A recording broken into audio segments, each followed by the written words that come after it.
warahmatullahi wabarakatuh. Perkenalkan, nama saya Ririn Vidiani Buruginting, NIM 1191070014, Prodi PGSD Reguler Gaperta semester 6. Di sini saya akan menjelaskan tentang faktor penyebab ABK dan contoh-contoh dari ABK.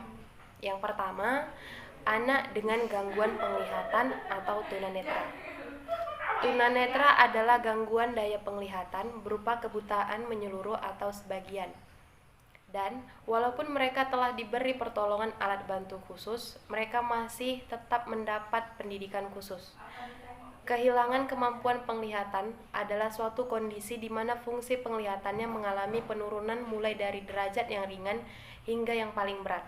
Ada dua kategori besar yang tergolong dengan kehilangan kemampuan penglihatan, yaitu yang pertama, low vision, yaitu orang yang mengalami kesulitan untuk menyelesaikan tugas-tugasnya yang berkaitan dengan penglihatan, namun dapat menyelesaikan tugasnya tersebut dengan menggunakan strategi pendukung penglihatan, melihat dari dekat, penggunaan alat-alat bantu, dan juga modifikasi lingkungan sekitar.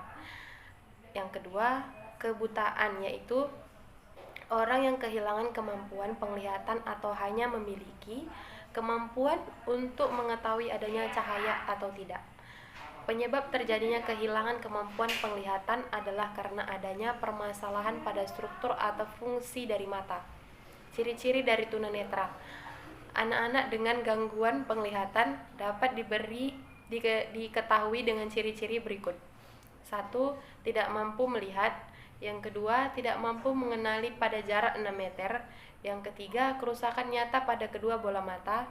Yang keempat, sering meraba-raba, tersandung waktu berjalan.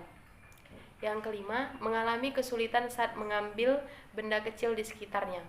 Yang keenam, bagian bola mata yang hitam berwarna keruh atau bersisik ataupun kering. Yang ketujuh, peradangan hebat pada kedua bola mata. Dan yang terakhir, posisi mata sulit dikendalikan oleh syaraf otak, antara lain mata bergoyang-goyang terus. Assalamualaikum warahmatullahi wabarakatuh. Perkenalkan, nama saya Ayu Anggraini, NIM 1191070006, Prodi PGSD Reguler Gaperta semester 6. Anak dengan gangguan pendengaran atau tunarungu. Keadaan kehilangan pendengaran meliputi seluruh gradasi atau tingkatan baik, ringan, sedang, berat, dan sangat berat yang akan mengakibatkan pada gangguan komunikasi dan bahasa. Ketunarunguan ini dapat digolongkan dalam kurang dengar atau tuli. Gangguan pendengaran merupakan gangguan yang menghambat proses informasi bahasa melalui pendengaran dengan maupun tanpa alat pengeras, bersifat permanen maupun sementara yang mengganggu proses pembelajaran anak. Penyebab gangguan pendengaran terbagi dalam dua kategori, yaitu yang pertama, faktor genetik. Faktor genetik dapat menyebabkan cacat tulang telinga bagian tengah sehingga mengakibatkan berkurangnya pendengaran. Yang kedua, faktor lingkungan atau pengalaman. Lingkungan yang mempengaruhi pendengaran biasanya berupa serangan penyakit, misalnya campak, radang telinga, pemakaian obat-obatan, trauma suara terlalu keras, berdasarkan tingkat berfungsian telinga dalam mendengar bunyi. Ketunarunguan dapat diklasifikasikan ke dalam 4 kategori, yaitu yang pertama, ketunarunguan ringan, yaitu kondisi di mana orang masih dapat mendengar bunyi dengan intensitas 20-40 dB, desibel disingkat dB. Ukuran untuk intensitas atau tekanan pada bunyi. Mereka sering tidak menyadari bahwa sedang diajak bicara, mengalami sedikit kesulitan dalam percakapan. Yang kedua, ketunarunguan sedang, yaitu kondisi di mana orang masih dapat mendengar bunyi dengan intensitas 40-65 dB. Mereka mengalami kesulitan dalam percakapan tanpa memperhatikan wajah pembicara. Sulit mendengar dari kejauhan dalam suasana gaduh, tetapi dapat terbantu dengan alat bantu dengar atau hearing aid. Ketiga, ketunarunguan berat, yaitu kondisi di mana orang hanya dapat mendengar bunyi dengan intensitas 65-95 dB. Mereka sedikit memahami percakapan pembicara dalam memperhatikan wajah pembicara dengan suara keras, tetapi percakapan normal praktis tidak mungkin dilakukannya, tetapi dapat terbantu dengan alat bantu dengar. Yang keempat, ketunarunguan parah, yaitu kondisi di mana orang hanya dapat mendengar bunyi dengan intensitas 95 dB atau lebih keras.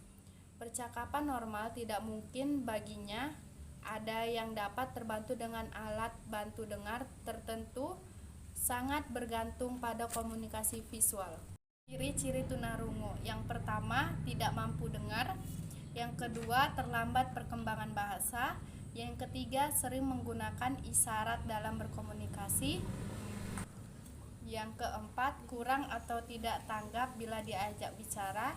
Yang kelima, ucapan kata tidak jelas. Yang keenam, kualitas suara aneh atau monoton.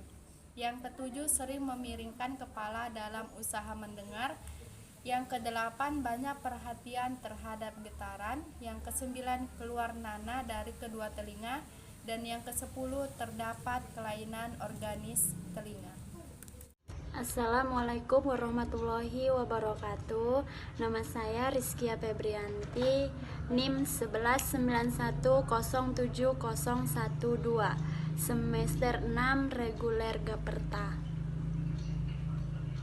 C. Anak retardasi mental atau tunagrahita adalah individu yang secara signifikan memiliki inteligensi di bawah inteligensi normal dengan skor IQ sama atau lebih rendah dari 70. Tunagrahita dapat diklasifikasikan ke dalam 3 kelompok.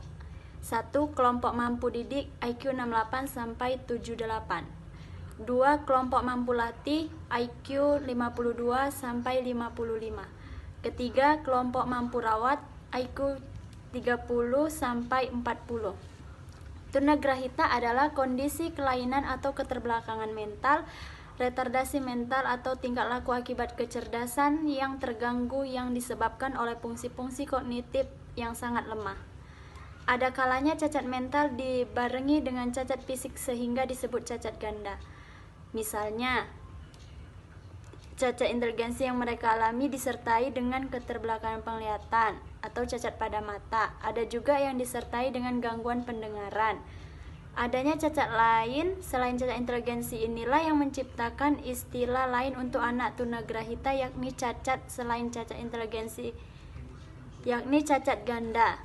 American Association on Mental cacat inteligensi, yakni cacat ganda. American Association on Mental Retardation mendefinisikan anak dengan keterbelakangan mental adalah anak-anak yang memiliki fungsi intelektual di bawah rata-rata, terlihat memiliki kesulitan dalam perilaku adaptif yang dimunculkan melalui kesulitan membuat konsep, keterampilan sosial dan praktik perilaku adaptif, dan terjadi pada rentang usia perkembangannya yaitu di bawah 18 tahun. Penyebab terjadinya keterbelakangan mental ini terbagi atas: 1. Saat prenatal, biasanya dikarenakan adanya abnormalitas dari kromosom. Contohnya adalah Down syndrome, Fragile X syndrome, Prader-Willi syndrome, fetal alcohol syndrome. Phenylketonuria, infeksi yang disebabkan oleh virus toxoplasmosis. 2.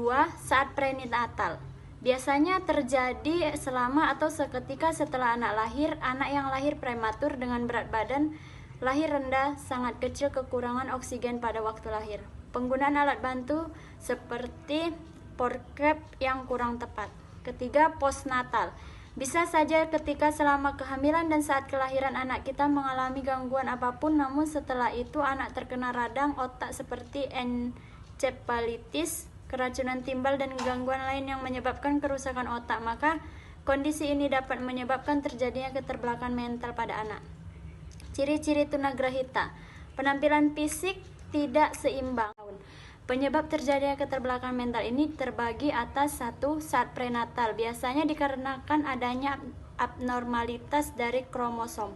Contohnya adalah Down syndrome, Fragile X syndrome, Prader-Willi syndrome, fetal alcohol syndrome. Phenylketonuria, infeksi yang disebabkan oleh virus Toxoplasmosis. 2. Saat prenatal. Biasanya terjadi selama atau seketika setelah anak lahir. Anak yang lahir prematur dengan berat badan lahir rendah, sangat kecil, kekurangan oksigen pada waktu lahir. Penggunaan alat bantu seperti porcep yang kurang tepat. Ketiga, postnatal.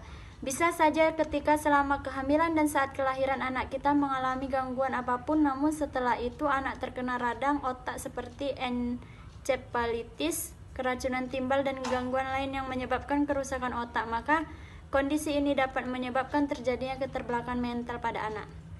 Ciri-ciri tunagrahita.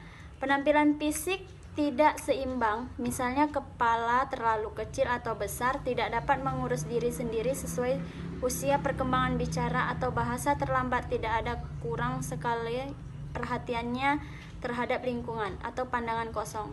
Koordinasi gerakan kurang atau gerakan sering tidak terkendali, sering keluar ludah atau cairan dari mulut ngiler. Sekian dan terima kasih. Assalamualaikum warahmatullahi wabarakatuh.